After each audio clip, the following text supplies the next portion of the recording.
Good evening, everybody, and welcome to another edition of Inside the Pigskin. My name is Scott Morganroth, Motor City Madmouth. I'm getting ready to go to Talladega. Before I go to Talladega, I got some business to take care of.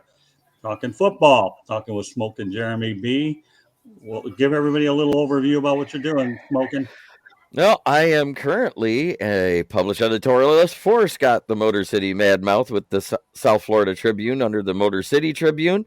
I also have my own podcast called Kneecap Biting with Smoke and Jeremy B. I talk all Lions except on Wednesday. I do an NFL show similar to this. All right, Mel, obviously, I'll let you get your intro in a little bit quicker so we can go through the topics faster and everybody can watch football. Go ahead, Mel. How's everybody doing? Hey, when you go to Talladega, can you tell Ricky Bobby I said hello? Absolutely. Later on, too, Talladega Nights. I'll be taking on the midnight ride of Paul Revere, but only Scott Morganroth does a midnight ride. So, anyways, well, welcome back. As always, we enjoy having you on every week. So, I've been working with Mel for a long time, and he just gets better with every show. And last but not least, Jennifer Lewis, who I'm involved with a lot of things through Sideline Sports. Welcome back, Jen. Hi, thanks for having me again. You're welcome. This is your show, sweetheart. Shine. Okay. With that said, we're going to go over some of the topics. We're going to talk mainly about the Miami-Cincinnati Bengals game, as well as a couple other topics. We're going to talk about the Jacksonville Jaguars, and we'll have our parting shots and a little bit of hurricane news pertaining to the Bucs and the Chiefs. With that said, I'm going to give you guys some facts. You comment on the facts. Joe Burrow has been sacked 66 times since the start of 2021.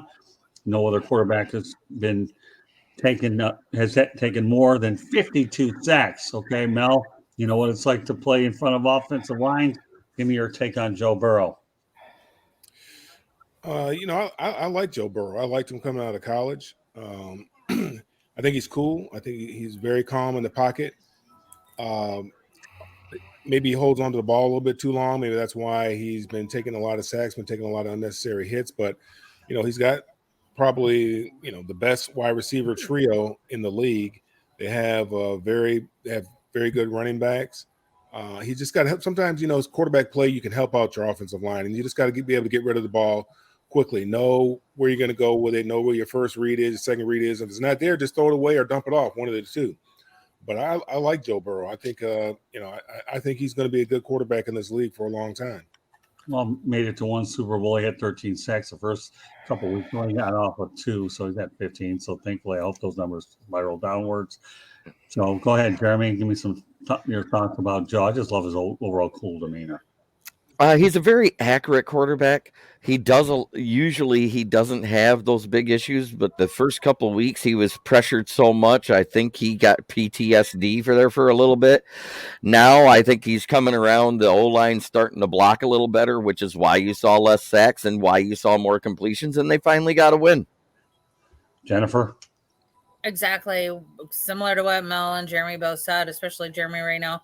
The O-line wasn't communicating effectively when he first came into the league.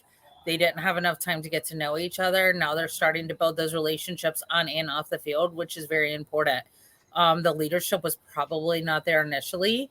The leadership is there now, and along with the friendship. So as long as you have that mutual respect amongst your peers, they're going to hold you up regardless, of whatever. But that's what was going on with Joe. When a little change is made, and Mel, you know this better than anybody, when a change is made and it's not communicated effectively, then it's going to affect the entire lineup and the entire football team. Well, yeah, the only thing I'll add to the whole thing is this. Number one, Mel and I remember when there used to be 14 games in the regular season. Jeremy, you probably did too. Now, obviously, what's that, Jennifer? I said I do too. Oh, do you? Okay, well, that's good. I wasn't sure of it. But anyways, there were 14, went up to 16, 17. So now you've gotten 3 out of the way, so we're down to 14, meaning that you have 3 games to have acclimated. So hopefully we'll see all these real NFL teams acclimate now that you got 3 down and 14 to go. With that said, we'll talk about the game of the night. Last time the Miami Dolphins started 4-0 was in 1995 when Dan Marino was the quarterback. Don Shula was the head coach.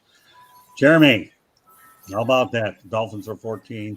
Of course, they were 14-0 when they went undefeated. Well, why don't you just give me some thoughts about the Dan Marino, Don Shula connection, because then we're going to go to Mike McDaniel in a moment. Well, Don Shula not only was a great coach, but he also had quite possibly on that undefeated season the best backup quarterback to ever play the game in Earl Morrell. That guy did nothing but win. He did the same thing in Baltimore when Johnny U got hurt. Then he brought Johnny U back, and that's the reason they lost to the New York Jets. Now he did the same thing to Earl Morrell again when he became the starter when Bob Greasy went down, and they make it to the playoffs under Earl Morrell's playing, and then he started Bob Greasy again because everybody loves their starters. And he actually told Earl Morrell when he hired him, he goes, yeah, if you start doing that good, we're not going to do that to you again. And then he did it again. That's why Earl Morrell left the Dolphins the next year. Yeah, Earl Morrell. I remember I had a chance to meet him when he was actually quarterback coach for the Miami Hurricanes. I saw him play when the Canes played Michigan State down in the Orangeville in '82. Yeah, he's definitely one of the best backup quarterbacks. And I'll tell you, I'm sure there are a lot more of those backup quarterbacks like you do now, because you have to place a lot of emphasis on the backup quarterbacks. And Earl Morrell was certainly one of those. All right, Mel, Coach Shula, Dan Marino, 4-0. Seemed like yesterday, didn't it? Yeah. I would say they had a special relationship. They did a lot of great things together. I mean, in the second year in the league, they went to the Super Bowl, and I'm sure that Dan thought he was going to get back there again. But it just shows how difficult it is to win in this league. You never got an opportunity to get back there again. You kind of take those things for granted when you're young, and sometimes you kind of forget. The teams are different, the makeup is different, injuries happen. Just a bunch of different stuff. Other teams get better, and it's just a lot of different things go on. But obviously, they had a very special relationship and did a lot of good things together. They won a lot of football games, and obviously, things worked out well for Dan Marino, Hall of Fame career, and also Coach Shula as well. Yeah, Don Shula, when I was covering the Dolphins in the early 80s, I'll never forget what Coach John Shula told me. I got to know him for a better part of a couple of years. He always told me that what he does is make sure that he feeds off his players' strengths, and that's what he did with Dan Marino. He knew that they didn't have a very good running attack, so he fed off the passing game, and Dan Marino had numbers 60,000 plus yards. I didn't think would ever be broken until the new NFL came along, and now he's further down on the depth chart in terms of the record list. But the only thing I'll say about this, and this is no disrespect to Dan Marino by any means, but here's the deal, okay? When Jimmy Johnson came here from the Dallas Cowboys, Jimmy wanted a balanced attack. Dan Marino didn't like it. Unfortunately, Dan Marino's career ended with a rout in Jacksonville, and Jimmy Johnson wasn't able to win a Super Bowl in two places. But Don Shula definitely allowed Dan Marino to do what he had to do, and Dan, to me, was one of the quarterbacks that had the best quick release I've ever seen. Even to this day, I don't think there's a quarterback out there that has as good a release as Dan Marino. Forget about all the numbers. I'm talking about quick release per se. But Don Shula fed into his strengths. Jimmy Johnson wanted a balanced attack, and that's where it all went south after that. All right, Jennifer, some thoughts about the Marino-Shula combination. I loved it. I mean, honestly, I remember one of my first professional games that I saw was at then Ericsson Stadium, now Bank of America Stadium. And Dan Marino was so freaking smooth with that ball. You couldn't leave it. You couldn't see it leave his hands. It was epic. Shula put the right people around him. Dan was a true leader. He still is. He is probably, I know there's more, but honestly, when I think of and NFL quarterbacks who should have won a Super Bowl, Dan Marino was always the first one who pops into my head. I'm sorry, go ahead. So, I mean, I don't think there's much to add to what Mel and Jeremy said, because, I mean, just that combination. Like, Shula's up there in the conversations with Lombardi and other epic coaches, and they were amazing together. Well, they surround them with good personnel. I had an opportunity to write stories of Mark Cooper and Mark Clayton back in the day, and Mark Ingram was a heck of a receiver too. And you have targets like that, there's no way you can fail. And indeed, Dan and Don took advantage of those players, and they did well with them. All right, we'll stay on the Dolphins thing. Mike McDaniel can become the first rookie head coach to start 4-0 since 2015 when Dan Quinn pulled the trick in Atlanta. Mel Farr, you think Mike McDaniel is going to pull it off? I mean, They're playing. The Bengals lost last week, right? So I think they have a little. Actually, I think the Bengals won last week, wasn't it? Oh, did they? Did they win Yeah, last week? they won it. Yeah, they all the weeks just kind of bunched together. Yeah. Cincinnati is a tough place to play.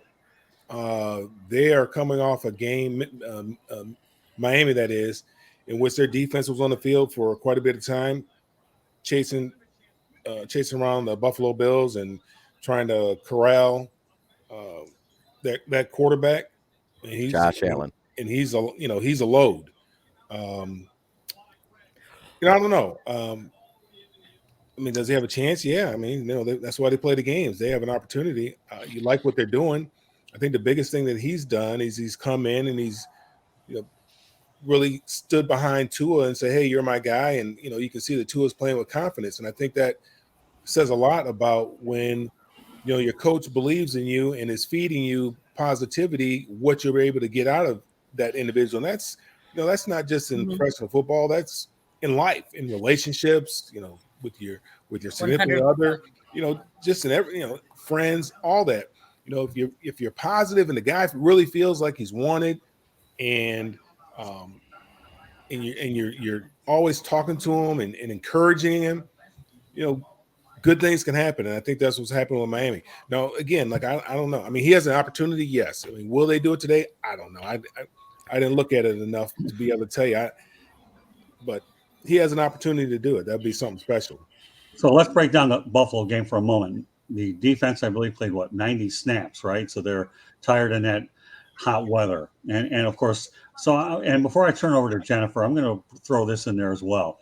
All right. On that play that Tua went to the ground, do you feel that was a back injury, Mel, or a concussion? Well, his head didn't hit the ground that hard. And as soon as I saw him, I'm like, man, this guy stays hurt. That's what I'm thinking to myself. Man, even when the quarterback sneak, I'm like, why would you sneak this guy? I mean, and he gets up hobbled on the quarterback sneak. I said, oh my God, this guy's hurt. I mean, he's the last guy you want to do a quarterback sneak with when you have the running backs that you have. Let those running backs pound in there because, I mean, he is fragile at best. So, yes. I mean, I believe what I believe what they say. I mean, that's what he said. But I mean, he looked a little wobbly legged. I mean, I've seen that before when I've gone in there and given somebody the humbler and they get a little wobbly leg. But he looked a little wobbly. But I mean, he said it was his back. I believe it was his back because he didn't hit his head. Didn't have that real hard snap back, and his head really didn't hit the ground very hard or violently. But that's not to say that he couldn't have been concussed, especially who were talking about glass jaw Tua. But I believe it. All right, Jeremy, you're laughing. So why don't you continue where Mel is at on this whole thing? That is the main reason why I was hoping any team stayed away from him is because of all the injuries that went all the way back to his sophomore year of high school. Mm-hmm. He missed 4 games his sophomore year. He missed 6 games his junior year. He missed 3 games his senior year, all in high school. That was a start. The fact that he didn't get to play until the national championship that Alabama won that year, that probably saved him from being hurt that year. There's a lot that goes into it, and he did get hurt the next year. So there's a lot that goes into this, and injury history is a thing. There's a reason why I didn't want Mr. Glass on any team I followed. Well, all right, Jennifer, top that one. So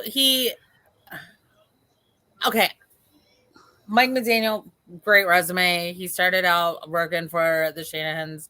And he's just worked his way up. That being said, he's also riding the coattails of what Brian Flores had started last year. At the beginning of last season, the Miami Dolphins were plagued with injuries, plagued near the end of the year.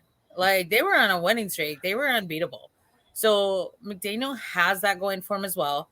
He walked into a team that had really good chemistry. I personally don't mind Teddy Bridgewater as a backup quarterback. He's got his fans. He's solid for a backup. He's not a starter anymore. After his injury with the Vikings, that kind of ended his starting days because he had a little PTSD too. But that being said, tonight for my Pick'em League, I actually did pick the Miami Dolphins because they beat the Buffalo Bills, and I kind of was dumb and thought the Bills were kind of unbeatable. So, but Mel was right. They are. So, and the Dolphins. Any team's beatable when 6 of your starters are hurt on the defense. That is true. But they, Yeah. Go ahead. No, that's okay. Complete your thought. Oh, no, I was just going to say, I think that the Dolphins will handily win this evening. I know that. Okay, no problem. Well, here, down, but Miami ain't easy either. All right, let me comment on this one myself. On the surface, it looked like a concussion, the way he was wobbling all the way like a weeble, but he wouldn't fall down practically. But as the week went on, it became apparent that I didn't really know who to believe. I know the NFLPA was looking to investigate what it was, but Mike McDaniel is one of those kind of guys who follow the medicals before we jump the gun on this whole thing. So that, to me, what it turns out to be. The biggest thing that led to Brian Flores' undoing in Miami was his inability to get along with the quarterback. You can't do that, okay, no matter what. You want to make sure that if you're a head coach, that you are getting along with your signal caller to the best of your ability. And, there might have been other things that led to Brian Flores' undoing. But when they're talking about moving Tua for Deshaun Watson and you're not comfortable with the number 5 pick in the draft, you have a problem with that. So, I'll go back to what I said. I thought at the beginning when I saw him go down, it looked like a concussion, falling up and all the signals. But as the week went on, here we are. He's expected. I mean, honestly, when it was announced that he came back in, I was like, oh, because I was flipping, I was red zoning it during that game Sunday, but last week. I don't know why that time I wasn't that worried about him because I felt like it was just a stinger. I think it was because he came back out I mean, I don't know. That was just me because I can tell, I don't know why. I can almost tell when quarterbacks actually have concussions. But I've had enough concussions in my own life, you know what? I know the glazed look that you try to hide. So... Yeah, but you know what, Jennifer, you're making a lot of valid points. Pretty hard to debate. It looked like a stinger as it turned out because he did make a big play in the second half. They ended up winning a game that, like you, I thought they were going to lose it handily too. But here's what the Dolphins had going. The Buffalo Bills were in the heat the whole time. You take away a team like that, and I've been to that stadium a lot, and the visiting team really takes a run of the heat. So that worked against them, and the Dolphins have been playing good football. You know what? I'll own it that I thought Buffalo was going to go ahead and win the football game, but Miami's got a pretty good schedule. And the reality is he is going to play tonight. I'm sure Teddy Bridgewater will be by if they need him. But, again, I'll reiterate, Brian Flores didn't get along with Tua. Mike McDaniel seems like an easygoing guy. And more importantly, he's an offensive. I didn't hear a lot about Brian Flores and Tua not getting along. Oh, yeah. I don't follow the Dolphins that closely, though, so I'm not going to lie. Well, I'm down here. I read the media releases, and I also read what goes on around me. I have to, really. So there's a little bit of tension there between them. And, of course, and don't forget that you add Darrell Bevel to the mix from Jacksonville, and you have another quality offensive mind to go along with McDaniel, and Tua's having a good year. And don't forget the fact that you've got a solid running attack, and then you have Tyreek Hill and Jalen Waddle will help. So the Dolphins have pretty good. They look pretty good offensively. Is Jalen Waddle still out for this game? No, he's playing. He is playing. Okay, because he was questionable, and I didn't know if he ended up being out. He caught a pass in the slot. Nice. Yeah. You know what I think of the word questionable, Jeremy, in football? Sticks and bones, they break my bones, but names ain't never going to hurt you. So, no, he's playing. Don't worry about it. That's the one part of the injury report that I kind of laugh at. All right, a couple more topics I want to get to tonight. And that being that the Tampa Bay Buccaneers have made Miami home this week as they prepare for their matchup against the Kansas City Chiefs. And it is scheduled to be played in Tampa despite Hurricane Ian. So, give me your thoughts, Jeremy, about what we can see with the Bucs and the Chiefs. And I'm glad the game was being played in Tampa, that Tampa got spared. Obviously, I have roots with Tampa, being a University of South Florida graduate. Jeremy, give me your take on the Bucs and the Chiefs. For Tom Brady to be successful, I pray the interior of his O-line plays better than it has, because that's the only reason they lost to Green Bay, is he was getting pressured right up the middle. Kenny Clark was getting in there and everything else. If he wasn't in his face, he might have been able to throw that pass better at the end to tie the game up. That being said, he's going to have a rough go, because you're talking about that DT, was it Chris? God, I'm losing my thought on what's his name. Chris Johnson, is it? Christian Jones? Is that the DT for the Chiefs? Chris Jones. Chris Jones. He may wreak havoc on Tom Brady this game if that interior O-line doesn't shore it up. No? Well, I think, last week we saw didn't look like Tom was going to have much fun last week, to be honest with you. I mean, he didn't smile much at all. Can't tell you what's going on through his head, whether it's football related or whether it's family related, but right now he doesn't look like he's having a whole lot of fun. Doesn't have his wide receivers out there that he's accustomed to playing with. Doesn't have his weapons out there. I know Fournette was a little banged up. Obviously, the offensive line has been a problem. Defense has been playing lights out, give them all type of opportunities, but they just have not been able to move the football.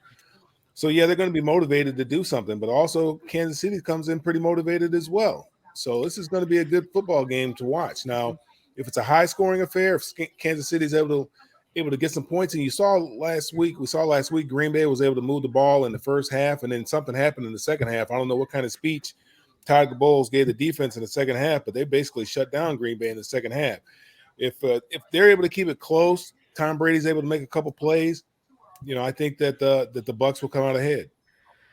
All right, before I turn it over to Jennifer, just want to let everybody know to subscribe to the South Florida Tribune on our YouTube channel or visit www.southfloridatribune.com and follow us on Twitter at Tribune South, at Tribune South if you're a Twitter. To advertise, call 954-304-4941. The audio portion of the show can be heard on Spreaker, iHeartRadio, Apple, Google, Spotify, or wherever you get your podcasts. Or if you struggle to find it through the website, just go to youtube.com, look for South Florida Tribune, hit the subscribe button, and then you'll get all the notifications of shows that we have going on. Now I'll turn it over to Jennifer. Your thoughts, Jen, on the Bucs and the Chiefs. And I know isn't Megan Price out there as well? No, that's Carrie Johnson. Carrie is a huge fan. Sorry, it makes you gals up. Yeah. So. Megan, as much as I absolutely love and adore her, disappoints me when she tells you her team. It's the Cowboys. But, I'm just kidding. Megan's awesome. I absolutely love her. All you young ladies are awesome. But continue on. The Chiefs are really coming in because they're also wanting payback for that Super Bowl. Right. Now, during that game, the Chiefs weren't the Chiefs. I kind of feel like the same can be said right now too. Even though they're winning, I get it. I understand. They're 2-1 right now. Mm-hmm. But I think Tom has a lot to play for too. He's putting his marriage on the line. He's got a lot to play for. So I'm so torn on that one, only because a month ago he was on the Masked Singer, or 6 weeks ago he was on the Masked Singer. That's why he wasn't at preseason. Was he really? I don't know. Yeah, he was.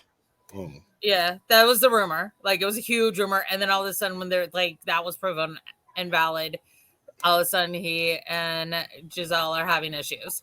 So wait a minute, was he on there or not?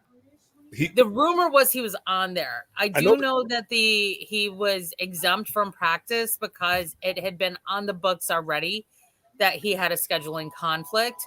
Yeah. I mean, that's what they tell you. I mean, come on. Yeah, that's what they say. But here's the thing. That's why you need your mini camps. That's why you need your preseason games. I'm kind of opposed to having 17 games and only 3 preseason games. I think that 4th preseason game is now the first real game of the season. You need that time to really play with each other.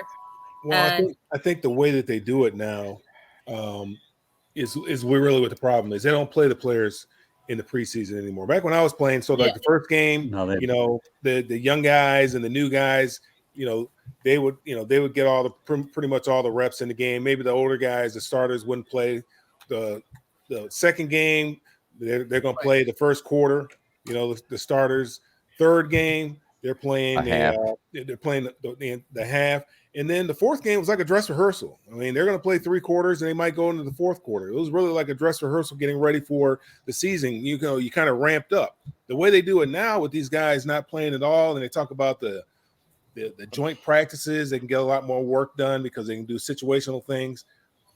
It's you can see it's in not the working. play. Yeah, you can see in the play. The teams that their starters did play in the preseason, they're performing a lot better offensively than the teams that did not.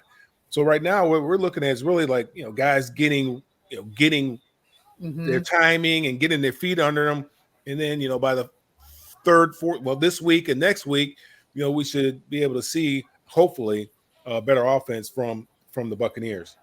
Who's the teams that played their starters this year? Buffalo, Kansas City, Philly, and Miami. They all played starters more in the preseason than any other team. Guess what? Those are all the successful teams right now. Yeah. And my Panthers didn't even name a starting quarterback until 2 days before the third preseason game. You still don't have one. Well, we're both aware of this. Don't get her started, Mel. I'll tell you, get her started about the You got Baker Chokefield and Sam can't play Darnold. I see ghosts. I like Baker a little bit, man. I like him. I don't mind him. I don't even mind Sam Darnold. Like, honestly, last year I never liked Sam Darnold. He did a lot of what was asked for, but he was put in a losing situation. I never liked him in college. I didn't see it. I mean, maybe my eyes are lying to me. They might be deceiving me, but I never saw it. Yeah, your only eyes that's are how I view Kenny Pickett right now. To be honest with you, I may be wrong, but could have been that crimson and gold he was wearing. Yeah, I was kind of thinking that. Yeah, you're a UCLA guy. He's from USC. Okay, I didn't see it. Oh, yeah. Okay, all right. You want to hide? I know where you're at, Mel. The Chiefs is just going to be a solid game. You said what? He won the Heisman, didn't he? Baker and then Kyler. That was Baker. at the back. We're talking about Sam Darnold. No. Oh no, I was talking about Baker. Sam Darnold. No, I never liked him. I like Baker. I thought Baker would be okay, to be honest with you. But I mean, he went to a bad situation up there in Cleveland. And again, we talked about it before. I mean, I wouldn't have given up all that for Deshaun Watson, and I wouldn't have done it. I don't know why, but as an assistant GM, that smells all of a Bob Quinn move. Sure. I'm just saying. It smells like something he'd have done in Detroit. Let's trade everything and get this top 5 quarterback that may miss the season. Where's Bob Quinn now? He is the assistant GM of the Cleveland Browns. Well, I was wondering where the connection was. Yeah, I heard he became an assistant GM. I think they hired him so they can say, what O-lineman do you want, Bob? And if he says any other position, we're not taking him. Okay.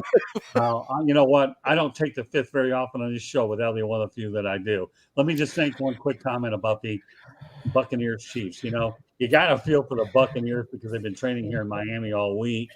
So, you really want to push for them to do well, that despite all this adversity. And I know that we got to feel what, Scott? What's that? We got to feel what? They're millionaires. They're okay. Yeah, but come on, Mel. I mean, come on, Mel. Hold on. You want to deal with this natural disaster stuff called hurricanes and have to move natural disaster for a person, for the average person is a real problem. Now, when you can relocate and go somewhere, come on, man. Come on. Got to do better than that. Nevertheless, I have a heart for the Tampa Bay Buccaneers anyways, Mel, because that, as my brother Lonnie would say, hey, that's one of your old hometowns. Yeah, he's right about that. All I know is I loved it when I lived there in 98 and I went to Raymond James to see my Lions play and they beat the Tampa Bay Buccaneers. Was it Raymond James or was it the old Tampa Stadium? I'm wondering. That was the first year Raymond James was open, I believe, was 98. All right, well, whatever. I mean, but I can tell you right now, I can go out there in Tampa and have more people to see out there than I do back in Detroit. That just shows your word. I know. I'm just playing. I don't care. I'm not. I mean, I wear the ring proud. I'm a USF Bull graduate proud, and the Buccaneers, more power to them. And University of Michigan guy is steering the ship. But Yeah, hey, listen, it'll be good to see a good rematch, and I'm actually glad that the game is being played in Tampa because I know there was talk of it going to Minnesota because it would have been indoors. So, we'll see. I hope everything goes off and they're able to get the game in there. So, I'm pulling for the Bucks, but to me, looking for a good game. But what's the difference? You know why? Number one, I'll be in Talladega, and number two, I'll be on Basket Bro, so I'm not going to know what the heck is going on with that game, anyways. What's that? I said, woohoo. Yeah, there You you said go. Basket Bros. She said, woo. Yeah, he's the one who got me on that show in the first place, right? Right. Exactly. Jennifer's the one that listen. Jennifer got me on Pundit's Pundit, which I feel like I really fit in there. And we have a good group over there, a really great group over there. You, Jacob, name a couple of the other people on Jay. It's you, me, Jacob, and Jay on Pundit's Pundit.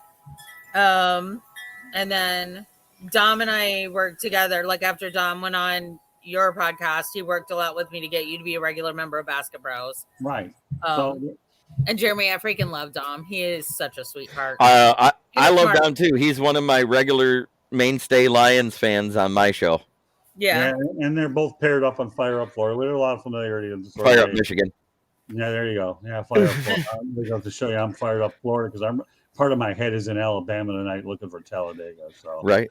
Pardon me for needing a geography lesson tonight. I know everybody's laughing at it, but for whatever it's worth, folks, last Friday I drove one of those stock cars 147.54 miles an hour. Jennifer was getting texts right and left, and man, I did this thing, didn't I? Did you get out of your car and take off your fire suit, thinking you're on fire, running around the track in your underwear? Invisible fire! It's the invisible fire!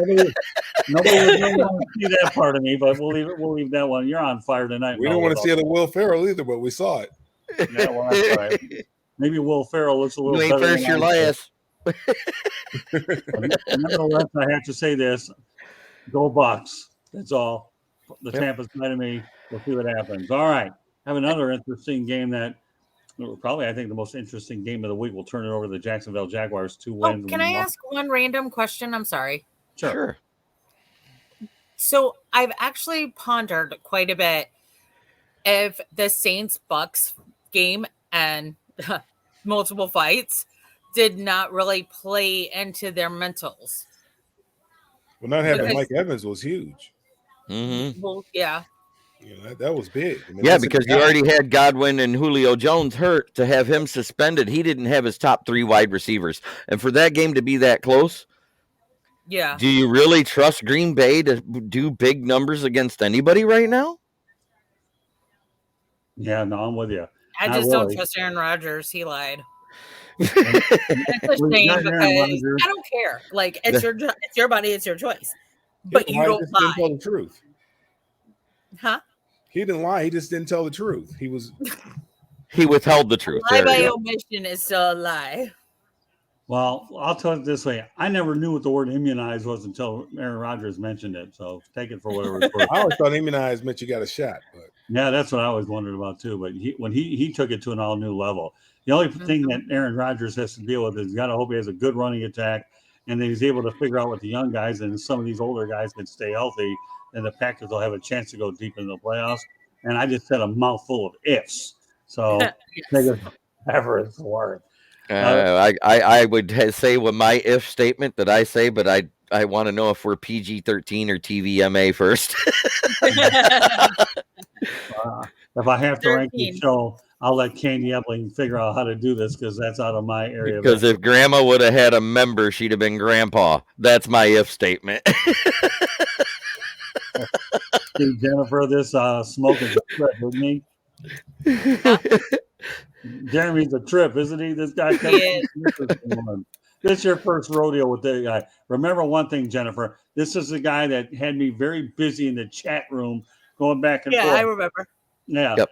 So now that we're on here, I may not have to go ahead and type in the chat room, but it just was well talking to the guy. Here's a great trivia question for you. Who's the leading wide receiver for the Las Vegas Raiders this year? Well, I don't think it's Devontae Adams. Nope. Go ahead. Mac Hollis. Okay. Who? Well, exactly. Well, we knew Jeremy. We knew if you were going to bring it up, it wasn't Devontae Adams. And And it wasn't going to be Hunter Renfrow either, because that's their Right. two. It's Yeah, their there's it's a this method, Jeremy. UDFA they signed that's just tearing things up in the slot. Yeah. Well, there's a method for your madness, and I've worked with you enough to fire up Michigan to know where you're going, which is okay. Hey, But, Scott, Right. Scott, no Devin Singletary today. I mean, he played a heck of a game last week. Yeah. Not gonna bring him up today. Hey, Jennifer, you know what that's called? It's called a needle because he knows I love to talk about Devin Singletary. You always got to get him in every broadcast. So I just want to make sure we get him I in. was We need gonna to bring start him a in this counter time, for but- you, like we do for Jacob. We need a counter for you and Singletary.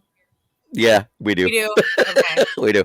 All right. I'll text Candy about doing this. Yeah, here's the deal. Here's the problem with Mel Farr Jr.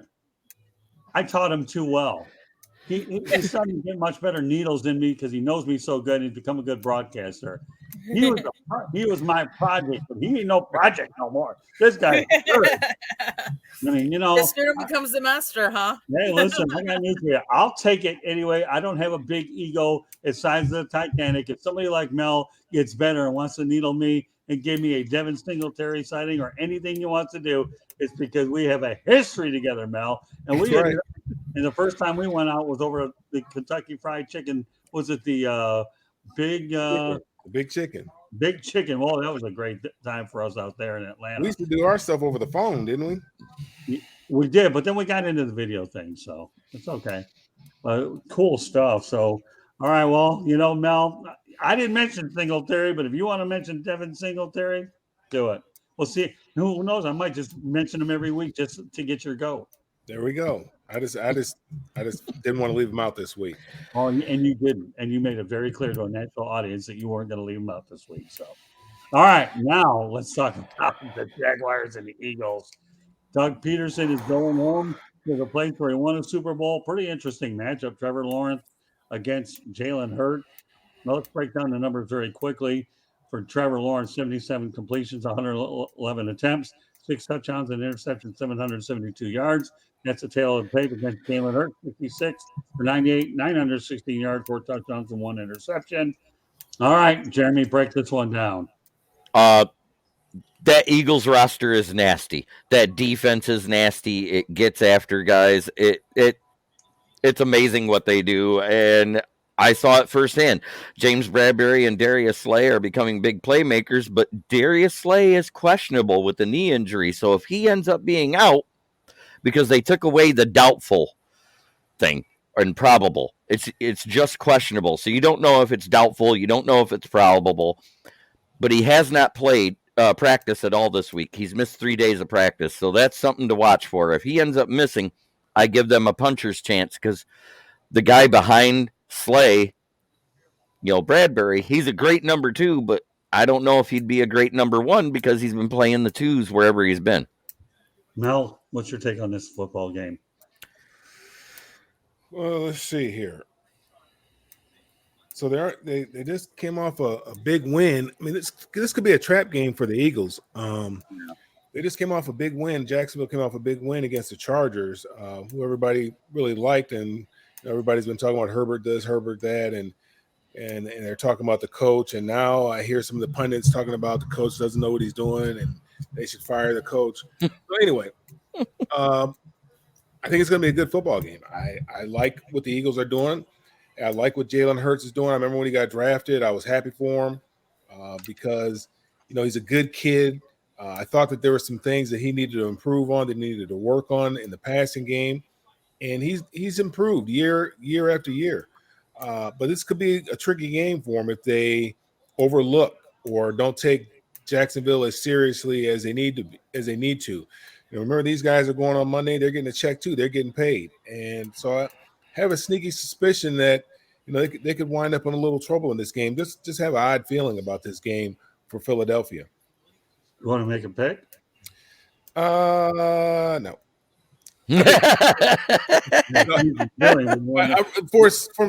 I'd like to see Philly win, but for some sneaky reason, I think that Jacksonville is going to win this game. Well, that's good enough. I'll take that, but you aren't going to give me a score, but at least you think Jacksonville will. All right, Jennifer. All right, Mel. I need you to hold on to your hat for me. Okay. I'm going to agree with you. Oh. I know, right? I think Candy nailed it at the beginning of the season. Jacksonville is finally coming together. They handedly beat the Chargers last week. Like handedly. 38-10. I like Jalen Hurts. I think he's got all the capability in the world to be, honestly, an amazing quarterback. He's got the right weapons. I do think I think Jacksonville has more to play for, though. I really do. But let's see how Peterson handles going home, because it does, at the end of the day, come down to coaching a lot of times, too. The players will play lights out for him. Let's just hope he makes the right calls. Want to give me a prediction, Ben? Huh? Want to give me a prediction? No. I'll say by 4. I'll say by 3. You said Jacksonville. I'm sorry. What did you say? Jacksonville. Yeah, I said Jacksonville will win. Okay.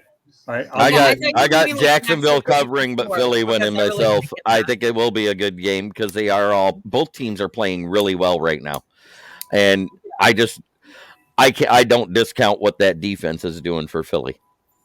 Okay. Well, they're good, but their defense has always been good. I mean, their D doesn't really lack a lot, and their O hasn't held up as well. I'll give you a quick observation here. Jacksonville's on house money. They really are on house money. They beat the Chargers 58-10, and they whacked the Colts 24-zip. You know what? I do believe they'll win. I like the fact that Trevor Lawrence, to me, has been able to relax under a real coach, not Urban Meyer, but Doug Peterson. And like anytime Doug Peterson tells you, forget that last year happened except when you got the paycheck, because that's the only thing you got out of it. Maybe you took a few lumps. I like what Jacksonville's doing. I do believe that they will win in Philadelphia. They really do. And I'll leave it at that. Nobody wants to give out point spreads. I'm not going to do it either. So, but that said, I like Philadelphia as one of the best teams in the NFC. I really like what Sirianni's doing, but I just love what Doug Peterson. He's in a town where it's the only game in town, and if he has any kind of success there, he's getting a statue. This guy. So, and like I said, I know it's going to be a game, and I think Jacksonville covers. I know Philly is favored. I think it's by 5.5 or 6, but I after what I've seen the last couple of weeks, they don't give up a lot of points. Period. That's why I'm there. But I think Jacksonville has the high-powered offense to put up some points on them. Mm-hmm. Well, like you said, Jennifer, Candy was telling you early on when you first brought her on, 3 chicks in a pod. And, you know, understand it. Candy's been taking pictures over in Jacksonville. She's seen a lot of the Jaguars as well. So she's as close of an insider as you're going to get going at the game, because obviously she's covered a lot of games with me. And you know what? The Jaguars could be, you know what? Nobody wanted to work with Trent Baalke. Doug Peterson didn't even care. And you know what? Right. So you talk about the best hire that they made a while. Oh, I'm on the Jaguars. No, I want to do the polar opposite game of the week. That's probably one of the top games of the week right there. That matchup, because you're talking about 2 number ones from their divisions playing against each other. What about the toilet bowl game we're going to have with Houston visiting Chicago? Yeah, right. Now that's okay. I mean, that's what I call it this week. I think that's the toilet bowl of the week. I thought they played last week, didn't they? Isn't it Houston versus Chicago this week? I thought it was last week. I don't know. Hold on. Let me get my book up. I could have swore that was this week. No, it doesn't matter. It was a toilet bowl game whenever. No, it was last week. Yeah, it was last Oh, it was. Okay. That's okay. There wasn't many points. That's all I got to say. Well, it doesn't matter. All right, with that said, let's move on to our parting shots. Okay. Okay. Jeremy, lead off. What's on your mind that took place in the last week that stood out, or what you want to say? Anything you want to talk about? You got one topic. It's all to yourself.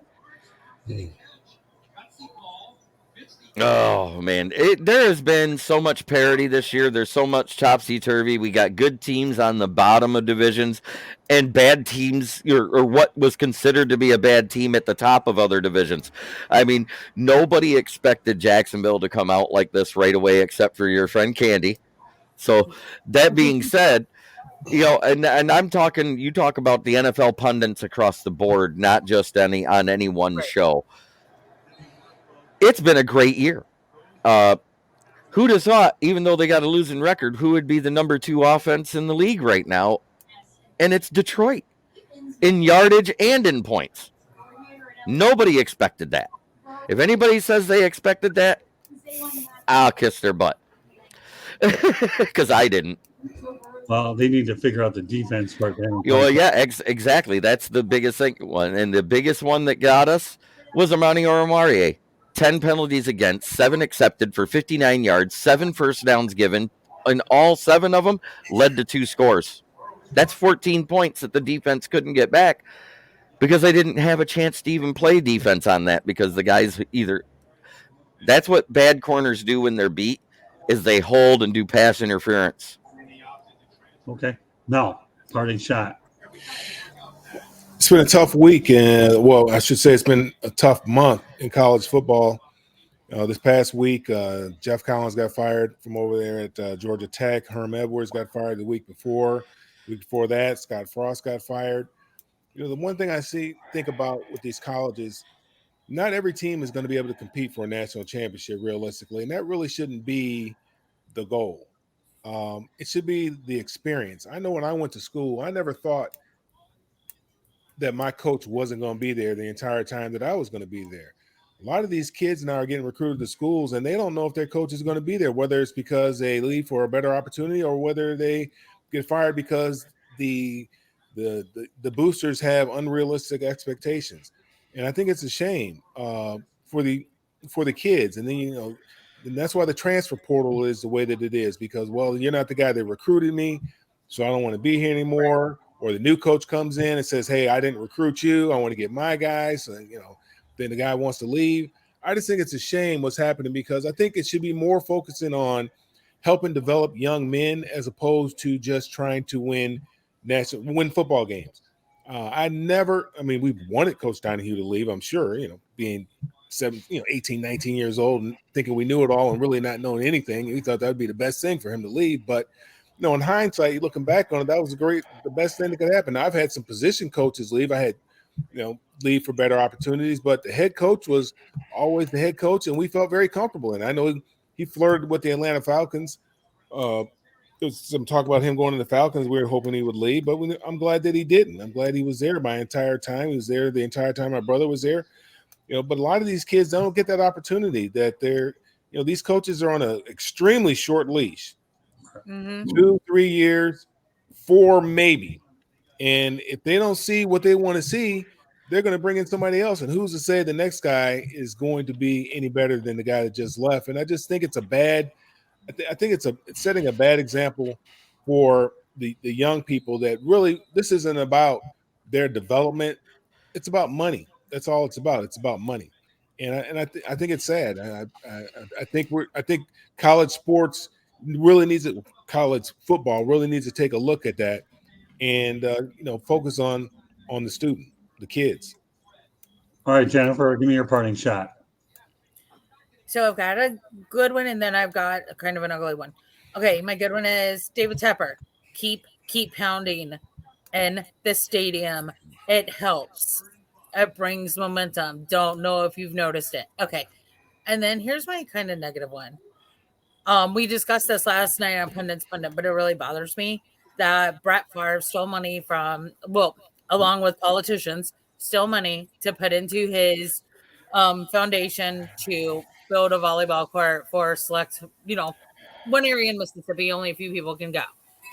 The fact that Coach Udoka's personal life is being lambasted across all media, and it's going to be around for 2 years, and Brett Favre is maybe 6 months max, and then it's going to be all is forgotten again.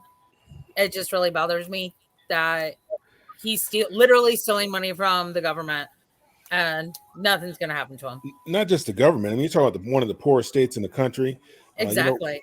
Right. What MA did, it's morally incorrect, but what Brett Favre did is criminal. I mean, there's folks going to jail for being involved in this scheme. Now, whether or not he escapes it or not, I don't know. We'll have to see how this plays out. But yeah, I mean that's that's a bad situation there. I hate that it was like it's bad for him and his legacy, obviously. But it's a bad look. But I mean, this goes on all the time, man. That's what they do, man. It's Robin Hood. They steal from the poor and give to the rich. That's what they do. This isn't anything brand new. It's just we found out about it. That's it. And it's sad because right now it's only a civil lawsuit, and it's not even being brought by the state. It's being brought by a watchdog for the state. Well, sometimes they start out civil, and then I hope it goes. And then they go criminal. I hope it goes criminal. It's okay. It's an interesting topic, and I'm glad you brought it up, Jennifer. Thank you very much. I know a lot of people wonder about it. Oh, no problem. It's what it's all about. The platform, we let everybody an opportunity to do what they've got to do. I've got one thing I want to talk about, and then we'll call it a night, and everybody can watch Thursday Night Football. Before I do that, though, get one more station identification here. Subscribe to the South Florida Tribune on our YouTube channel, or visit www.southfloridatribune.com. And follow us on Twitter at Tribune South. Excuse me. To advertise, call 954-304-4941. The audio portion of the show can be heard on Spreaker, iHeartRadio, Apple, Google, Spotify, wherever you get your podcasts. And also, if you struggle to find it through the website, just go to youtube.com, find South Florida Tribune, hit the subscribe button there. And then we're good to go. And also, I should point out, if you have any questions or comments about our show, just contact us at southfloridatribune@gmail.com. We'll be more happy to get to those. I only have one parting shot, pretty straightforward, something that is no surprise. It wasn't a matter of if, it was a matter of when. The NFL is finally getting rid of the Pro Bowl. Guess what, folks? About time. Okay, here's the deal. They're incorporating a flag football and skills competition. Nobody ever wanted to go to the game. The only time they ever wanted to go to the game was when they got a free trip to Hawaii. Made it interesting. The physicality is really not there. So of all sports that could get away with flag football, skills competitions, I think the NFL definitely got it right. I know for a while, they used to actually use the Senior Bowl as a way to fill in that 1 week where there was no football. I wouldn't mind seeing that also being played on the day, because after all, you can be looking at future players in the NFL. So the NFL got it right. I did go to a Pro Bowl a few years back over at Joe Robbie Stadium, Hard Rock Stadium. So at least I could say I went to that particular All-Star game, even though to me it was probably one of the fair deals as well. So meanwhile, great. Any closing thoughts? I know we talked parting shots real quickly. In fact, your closing thoughts are going to be, Jeremy, let everybody know how they can get a hold of you. Again, I'm on YouTube at Kneecap Biting with Smoking Jeremy B, and you can also find me on the southfloridatribune.com.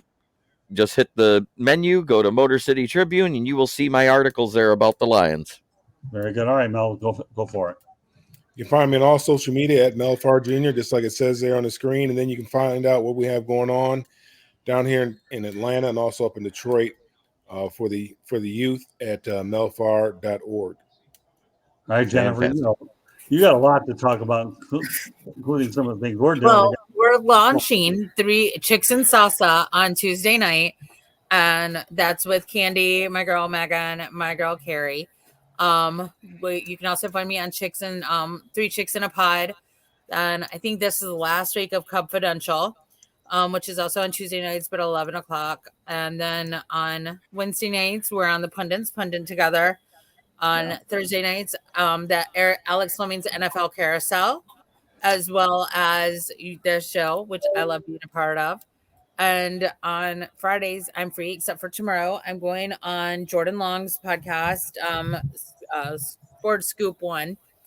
And on Sundays, I produce Basket Bros along with Jay Nelson. We rotate production duties. So, just a couple.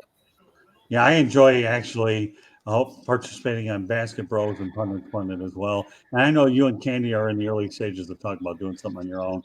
I'll let you divulge details as well. So great night, everybody. And like I told you, I already gave you our contact information. I'm looking forward to heading out to Talladega late afternoon tomorrow. But meanwhile, it's great to have an opportunity to work with all you guys. Smoke and Jeremy, you're great. Mel, thank you. You've been a great friend. And Jennifer, in the short time I've known you, I enjoy working with you, and you've really become a great friend as well. And I love working with you too. I even enjoy it when Mel Farwell Jr. will send me like DMs on Twitter. You know what? Hey, our goal is to entertain and make sure we provide insights and information. And more importantly, when we're out here, it's an opportunity through technology to bring people that are so far away, so close together. And I'm very fortunate that we're working on with a lot of our different shows, both with Sideline Sports and the South Florida Tribune, that we're able to do that. So with that said, that concludes this edition of Inside the Pigskin. My name, on behalf of Smoke and Jeremy B., Melfar Jr., and Jennifer Lewis, the professional fan, my name is Scott Morgan from Motor City Madmouth. Thank you for joining us. I'm looking forward to Talladega, but I'm also looking forward to doing this show again next Thursday night. Good evening. Good night, everybody, and thank you very much for joining us. Good night. Good night. Thank you again. Thank you.